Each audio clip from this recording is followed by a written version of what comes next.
bato nyonso baboya yango lelo tokomi na dossier ya fichier électoral ya audit lelo bato bali ko négliger tokokende élection mais suka nango koma azalaka na raison kozala kaka na raison omoni moto babengi incompétent yebi eloko te azwaka baraison ya lolenge na lo yezoka soki asali 10 ans nde akosala soki asali nde 15 ans nde akosala Kabila ayaki kaka na une année akomi une semaine 2 semaines une année nakosala 10 ans nakosala 18 ans esilaka te esili Kongo etikeli Kongo eza njoko Chilombo Kongo eza njoko ata ozokemita ozolia ekosila lelo te kende na yo oyebi eloko te peuple congolais oye yango le président Eli Martin Fayulu comme azalaka toujours na raison abimisaka plan ya sortie ya crise na 2019 makambo nyonso oyo toali komona lelo azwi réseau te ako komona le président Eli Martin Fayulu tokoyebisa Chilombo na mboka oyo transition abu na mboka oyo dialogue tokabola bibonga abu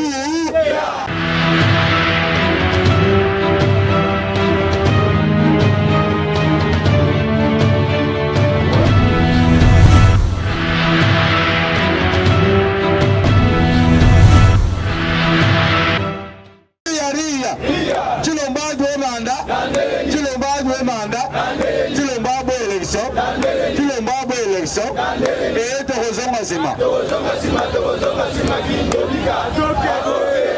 raison pour laquelle le lobby Olengankoi baza kotinda ye na butu bataile pesa bazobima na moi toza kokende élection kende pa Moïse Katumbi bandima tokende transition ya 2 ans tokoyebisa Chilombo na mboka oyo transition abu na mboka oyo dialogue tokabola bibonga abu dialogue na biso to lobby pona processus électoral pona processus oyo tobengi fichier électoral tous les experts ba contrôler yango 2023 tokendele o makambo asenga dialogue ba pesa 2 ans ya transition eza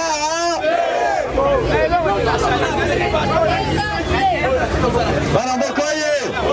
transition ekozala te na mboka oyo biso tosengi baélection biso tolobi ye azosalisa baélection biso tolobaki tokokende tozali bacarte d'électeur tozali enrôlé tozali prêt bacandidature na biso ezali prêt tolobaki Félix Tshisekedi andima tokontrôle fichier mpona nini azoboya tokontrôle fichier électoral soki Tshilombo amoni ke ngai naza mobile soki nanga soki kandima amoni ke ngai nasali biloko ya bien na fichier électoral mpona nini azoboya audit externe esalema bana mokoye c'est pourquoi na kati ya lisolo wana oyokaki batata épiscopale ya église catholique SCC précisément batelemaki balobi te mboko eza ya Tshilombo te mboko eza ya bato ino sacré te mponi konyokola peuple boye mponi kotya lolendo nani nazomisa Fayulu ke yo te au contraire processus électoral ezali mpona bato nyonso raison pour laquelle batata épiscopale ya Seniko bakomaki mikanda bakomeli Félix bakomeli Kadima bakomeli Nations Unies bakomeli États-Unis et bapapa épiscopale épiscopo otobengi baévêque ya Amérique bango mpe batelemi bakomeli ministre premier ministre na bango mpo babengi secrétaire d'état américain bakomeli mpe maison blanche ye moko epai ya Biden yango topesaki bino 221 baparlementaire américain bazokoma lundi délégation na bango ezokoma lobi dimanche mais baparlementaire américain bazokoma lundi awa le 21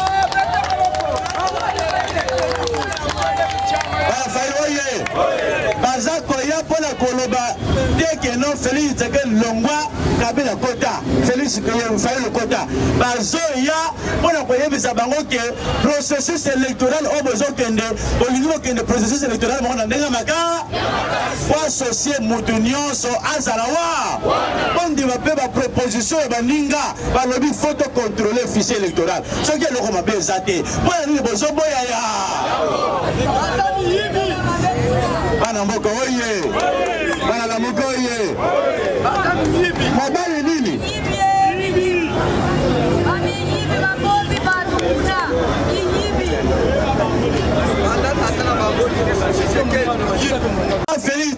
bazoboya to contrôler liste ya bato ba enrolaki po liste ya bato ba enrolaki esengeli congolais nyonso ayeba ya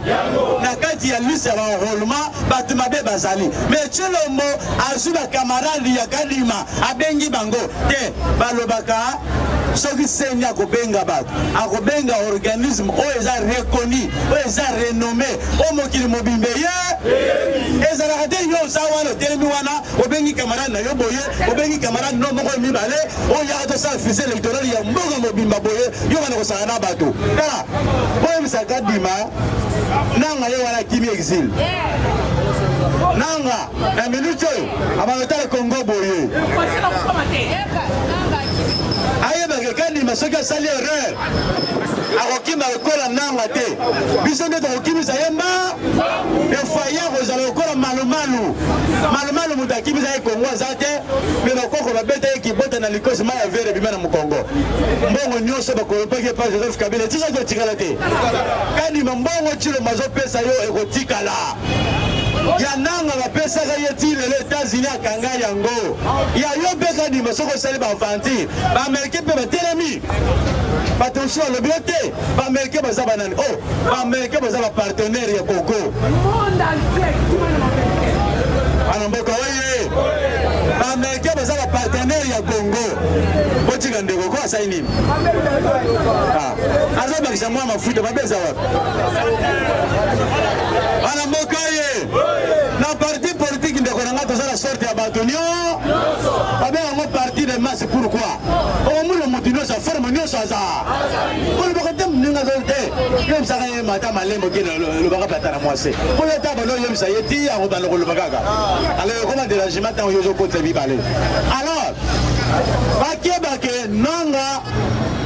lokola kimi Kadima akoma lokola malumalu biso mpe tokolemba te baceremonie kosalema bakoko bakobengana bato nyonso ya mabe bakoko bakolakisa biso bato nyonso ya mabe tokomona wana ezali makambo ya olenge nkolo akendelaki pa Joseph Kabila kokutana na Joseph Kabila na Moïse Katumbi balobi olenga nkoi chez Joseph Kabila et Moïse Katumbi il a été envoyé par M. Félix Tshilombo. Troisième point de Peter Tchani, journaliste, il a été arrêté hier vendredi par les hommes armés. Lobby. Alors, je crois que la police judiciaire, et si on passe au Sambi Sama, sur l'information, bamususu balobi non esika azali na yebalite mais bamususu balobi non bato bayaki kokanga ye bazalaki mosusu armé mosusu bazalaki en tenue civile c'est une police judiciaire bana mboka oye zoke na lombongo parce que eza na ndeko na nga moko mpe azwa maloba meme 5 minutes po towela ngonga. Alors quatrième point tolobaki information internationale bapesi bilan il y a guerre entre Ukraine et Russie depuis Bitumba wane bandi bas soldats de part et d'autre bakoufi 500 000 déjà militaires morts même du côté ukrainien même du côté russe au total 500 000 militaires oyo déjà bakoufi na guerre wana bapesi bilan boyo wana kota ba soldats ya Russie bakoufi 120 000 soldats russes oyo bakoufi. Donc on a parti on a battu on a blessé on a banane 500 000 wana ba yoko zo nani oyo ya Ukraine 70 000 du côté ukrainien basangisi na ba blessé ba bato bazana ba hôpitaux ainsi de suite de 500 000 cas. Wana ezali makambo na bango ya Ukraine kuna. Alors lobi tolandi bari banga biso nyonso na parti politique na ye bari banga lobi a proposé que mandat na Congo la constitution a mandat ezala ya 5 ans et puis soupçon oyo et c'est comme les biso na matoyi que Tshilombo azana posta azo majorité ya lokuta pour réviser la constitution na biso alobake alongola mandat ya 5 ans et comme mandat ya 10 ans comme ça bakolongola 5 ans oyo asali bandila yango azwa 10 ans mosusu bana mboka oye bana faili oye bana mboka totelema omoni moto babengi incompétent yebi eloko te azwaka bareseau ya lolenge nalo yezoka soki asali 10 ans nde akosala soki asali nde 15 ans nde akosala kabila ayaki kaka na une année akomi une semaine 2 semaines une année nakosala 10 ans nakosala 18 ans esilaka te esili kongo etikali kongo eza njoko chilombo kongo eza njoko ata ozokemita ozolia ekosila lelo te kende na yo oyebi eloko te ote okobongisa kongo te mayele wana eza te alors azoproposé mandat ya 10 ans pour le chef de l'État oyo bandoko kota na Congo asalaka 10 ans c'est-à-dire que élection après 5 ans élection mosusu ezala te toleki 10 ans ngana lobika badibanga linga edendeko na ye pa yebi eloko te nzambe tala bandeko na ngai oyo ata batangi classe ya malonga raisonnement ezalaka ekufa balobi le chef de l'État a un mandat une fois renouvelable elingi koloba nini soki asali balamu na mosala oyo asali peuple akosala nini akorenouveler yo mandat okomaka na mandat ya 10 ans mais yo osali eloko te ozoyeba peuple abupesa nga deuxième mandat pour avoir fait quoi tu as fait quoi na population yango oza kosenga mandat osaleli peuple wana nini lipa na yo nini kwanga na yo nini na transport nini na eloko na Chilombo nini o biso lelo tokokende na bureau de vote totie peuple na Chilombo bana kwa Kongo oye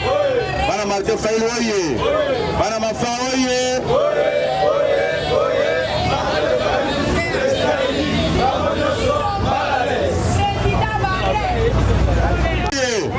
bana Fayulu oye bana Martin Fayulu oye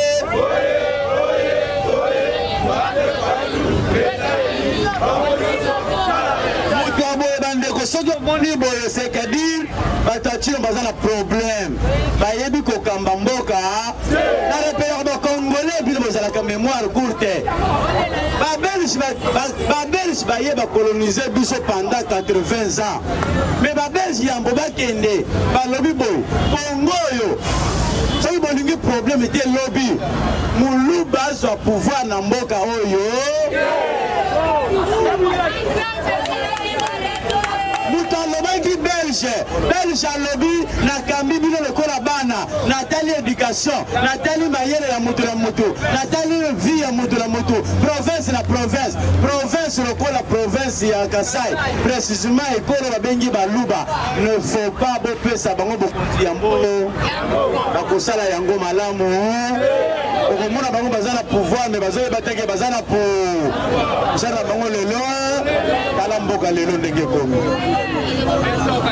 olie bandeko na nga bakasaye bayebake toza na pouvoir toyebisa Chilombo asala bolamu mpo Kasai etikala na lokumu mpo kimoluba etikala na lokumu oke kokoza Chilombo yaka mbongo tobenga yo beton azokende yo kotikala okozala na okozala nani lobi ayo ozokumisa Faci beton azolia oui azolia maintenant putalisa yo Faci aza beton te lipa oyo ekomi 700 francs Faci akofina yango fiu ekomi 200 mais comment beton eza pesé azokokokitisa lipa ya 200 te il s'agit de quel béton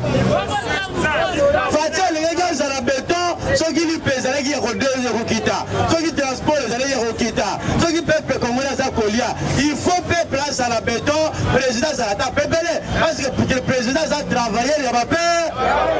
mais bandeko na ngai nyonso oyo bakongolais nyonso ozokomitika na koba distraction Faci beton tokumisaki Kabila wa rais akomi milliardaire ake kofanda na kingakati ape toyeli susu Faci beton akomi riche lobi ake marge atongi nano ndako te akosonga Belgique ngai na yo totikali kaka na lolenge tokochange vie na biso te tokotela kaka boye e bandeko na bango bakongole to banda kokotela kaka boye bana Martin Fayulu oye bana Fayulu oye yango Martin Fayulu alobi niet esengeli mboka oyo 2023 changement ça tokende na élection mais élection nini élection mala oyo peuple congolais akia voté Fayulu que ce soit pas proclamé pe kaka moto bavot ezala peuple voté Félix pas programmer Félix qui va voter Fayulu pas programmer Fayulu tolingi te élection ekonomaka ba président chino mbeloko ba noma ya renome ye pas lingi atriqué kadima sa nini anome ye to boyi na mboka na biso élection wana ya konome abu yango Martin Fayulu atenga le peuple congolais ba ko sa yote ndenge botelemi bo o Martin Fayulu akimi ba élection akopa candidature te atikele Moïse Katumbi lukuta luvulu na bao eza lukuta na ba Martin Fayulu azana maloba mibale na élection alobi oui na su carte d'électeur na enrôlé na organiser élection mais alobi ba peuple nyonso bino bo enrôlaki liste nango wapi ya kadi makangami nango boy ona olakisa te Fayulu alobi avant na kende ba élection lakisa nga liste wala na ye na bandele lisusu lelo les journalistes tozana ba preuve belé ya bandeko oyo na ba quartier bazo ko enrôler mbala ya mibale carte ozoyoka duplicata il y a pas un duplicata qui existe na période oyo kadi mazo pesa duplicata te kadi mazo ko enrôler bato mbala ya mibale na vu 4 personnes baké na bureau de vote bapesi identité babeti identité kombo ezate bayebisi ye papa bandela ko kombo bazwi fiche to banda kocha babandi susu ko enregistrer ye c'est-à-dire kombo papa wana na machine na bango ezate siko mutu azana carte d'électeur mais na serveur ya kadima mutu wana azate kombo na yebo chango wapi pour remplacer nani na kombo na esingo Fayulu alobi te chilo mbazu ba kombo lukuta che vrai kombo ba kongo na longoli ya ndengo zoganga awa de Fayulu voter te pona la kisayo keno kosa na biro moko ya vote eza pembe na yo kosaka la ke na mungisa ki carte d'électeur na ye na zwa keno na antenne oyo papa kombo nini yemse kombo na nga boye bakuta yango na machine soko yo kopesa biso raison te bakombo eza te bazobandela bakombo mbala ya miba otango babandeli yo mbala ya mibale seke banrole yo mbala ya miba obe yango double yo mutu moko na serveur okomi double c'est pourquoi Martin Fayulu alobi totala liste ya bakongolais wa yango katolika yebisi Martin Fayulu vanda nanu vanda yo mpe vanda oza na réseau boni boyoko vanda nanu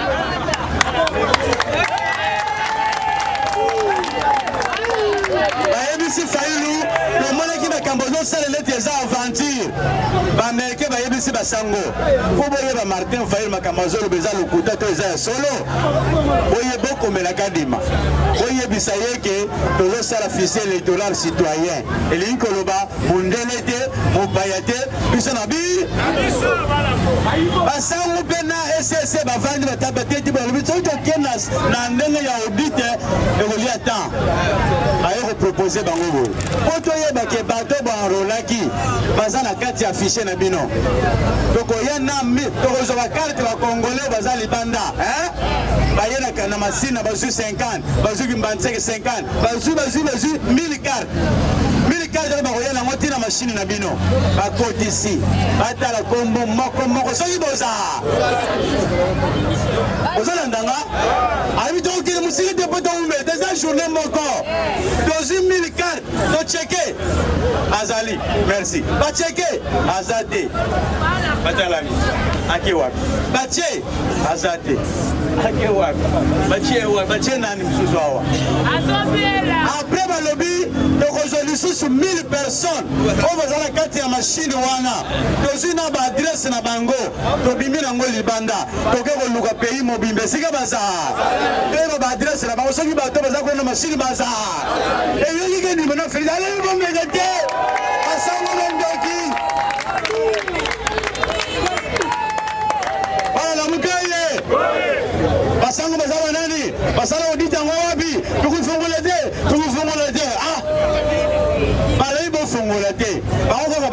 kosala bato wana soki baza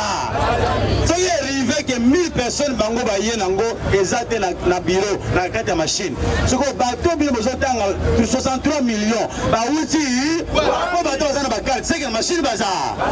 lelo tambola na Kinshasa bato lelo bakezwa duplicata bakoma yango duplicata mpo na nini nabungisaki carte to carte na nga lelo ebungi elongi yango na ye bakokoma yango carte ya duplicata likolo po justifie na bureau de vote ntango okende kovote ke obungisaki carte lelo nde bapesa carte wana bazopesa mpenza carte normale ya enrôlement c'est-à-dire baenrôle yo combien de fois écoutez un peu yo mema fayu l'élection busoba yango Martin Fayulu na maloba na mibale alobaki okokende élection soki babongisi ficelle soki baboyi ficelle itera kobongisa yango na ngai na bango muta okende élection oyo yebisanga wewe Fayulu aboyi élection alobi na ye na bino nyonso muta okende élection eza te so tobongisi te bana Martin Fayulu oye bana Fayulu oye bana le président Martin Fayulu oye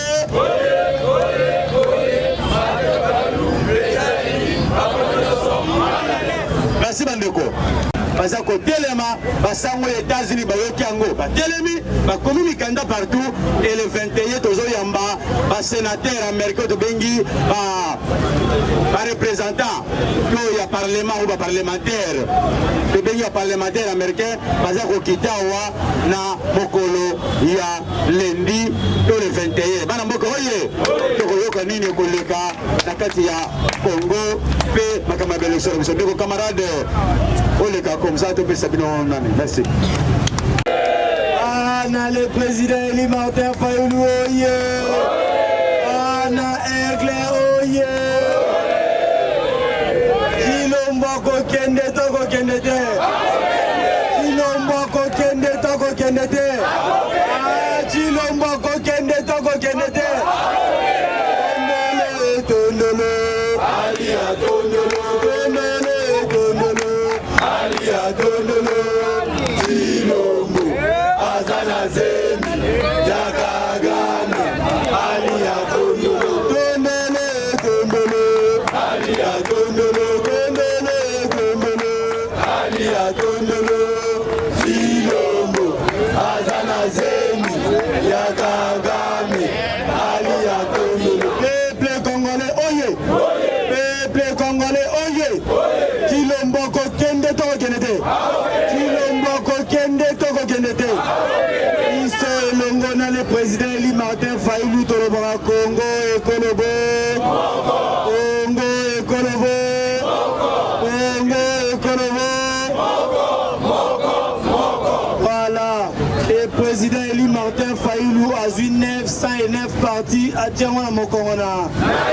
aesi bango sans fichier électoral élection pesa soki bobongisi fichier wana te bito kokende maponeme ata moke yango biso tolobi boye yo kadima boni olingi kobandela fichier wana te eloko nini yo ali kobomba na kati ya fichier wana biso toyebisi ye badublan oyo bayebaki na kozwa bakarte bamineur oyo bazwi bakarte tomoni balongoli ya bango place ni bato basanrole 49 millions de Congolais enrôlement esalemi maintenant bato bakoya mpona basala audit ya fichier basali yango 3 jours ya pamba est-ce que c'est normal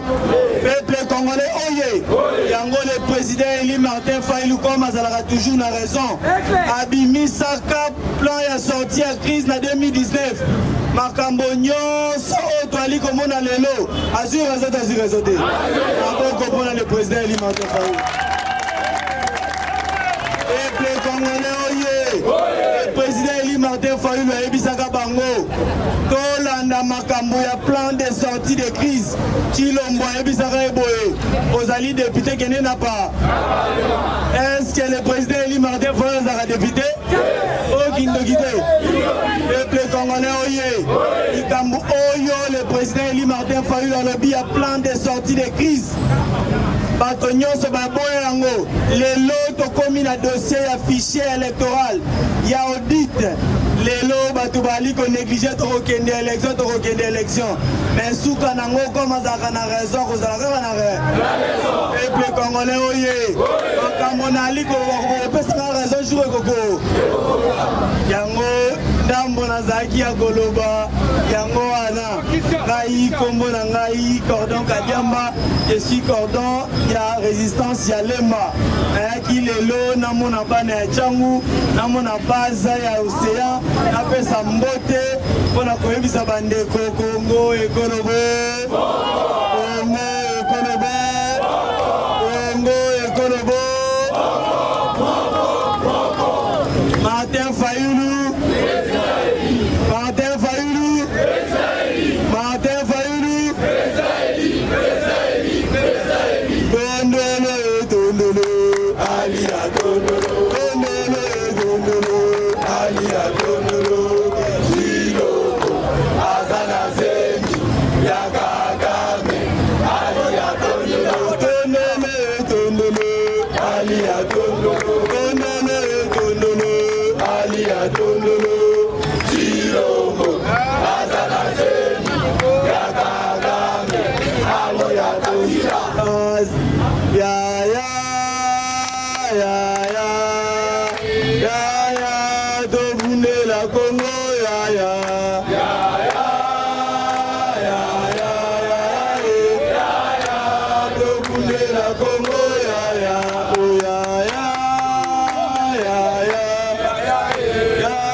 Kongo ya Fayulu to bunde la Kongo